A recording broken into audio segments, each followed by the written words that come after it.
Education is another major issue that's been at the center of a battle in Kansas for years. Controversy really kicked into high gear after 2012, when then Governor Sam Brownback's tax cuts forced deep cuts to public education, straining school districts. Years later, the courts ruled public education is fully funded, but special education is still lacking, only about 67% funded instead of the 92% the legislature is supposed to set aside.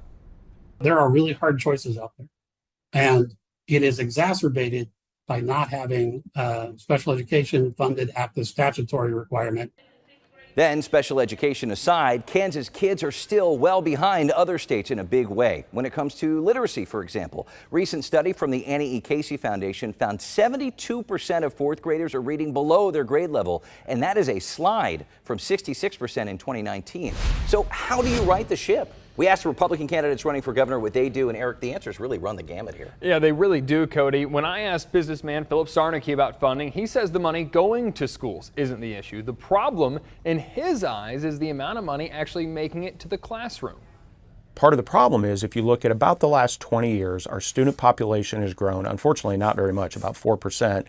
Our teacher population has grown about 4%, but our what I call middle management, assistant superintendents, et cetera, has grown at about 33% over that same period of time. So we've got to do a better job of holding people accountable on getting the money to the teachers. This isn't the fault of the teachers for sure, and getting money into the classroom. What's Sarnicki's plan to make that happen? He says the first step is voting for the constitutional amendment making Supreme Court justices an elected position. Something you've talked about here on the program. Historically, the state Supreme Court has stepped in when lawmakers don't meet their constitutional obligation to fund public schools.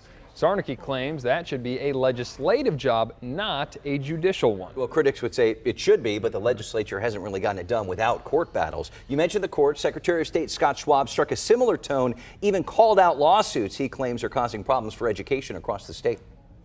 The biggest problem we have in Kansas is school districts out of over 280 sued the state and got the funding model they wanted that was best for them. And the rest of the schools are suffering. That's why school districts like Olathe are closing schools, because the school model doesn't work for them. And the court just needs to let the legislature do the funding model as opposed to listening to four plaintiffs. What changes would you make as governor when it comes to education funding?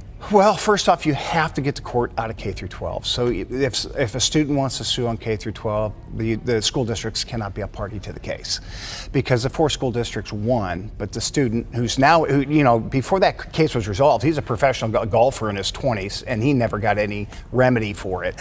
So it's kind of a joke the way they sue to get more money. Just let the legislature be the legislature, and if you're not getting the funding you want, go win elections. Now, we know other Republican candidates are talking a lot about school choice as well. In fact, it's been a priority in the legislature for years. It has been, and most Republican lawmakers support a voucher system helping kids pay for private schools as opposed to public ones, but not Vicki Schmidt. She says she and her running mate are both strong public school advocates, and she took a very different stance on school choice. I would not approve a voucher bill. I think that is what separates me from the rest of the field on the Republican side. I won't turn my back on public education ever. I'm the product of public education, and I wouldn't be sitting here today with you had I not had a great public education. Do I think the system is perfect? No, but it is a system we have, and we absolutely owe it to the future generation. I want the education system to be able to produce students that when they're done with their studies, that they can be members of our workforce, and they can also be productive citizens. Schmidt says she does think the school funding formula needs to be looked at, possibly tweaks with transparency, but she doesn't want a complete overhaul. Interesting. Ty Masterson, meanwhile, has pushed for vouchers and school choice, but he also told me funding for public education is still a priority. We have to take literacy seriously. I'm looking at some things they've done in Mississippi where they've gone from 48th into the top 10 in literacy. We've got to do some of those same things. We were able to take cell phones out of the classrooms this last year. That was a bipartisan effort.